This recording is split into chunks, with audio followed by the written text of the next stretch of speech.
Wearing shoes with a long-handled shoehorn. Place the shoehorn against the back of the shoe. Rest your heel against the blade of the shoehorn. Push down at your heel.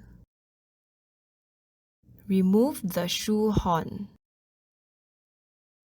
What is wrong with the above position?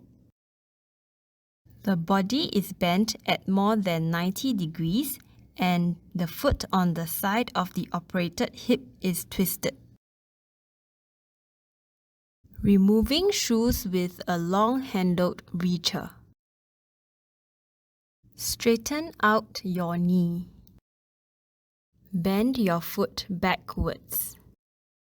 Insert the reacher into the side of your shoe. Raise your foot a little and push the shoe out.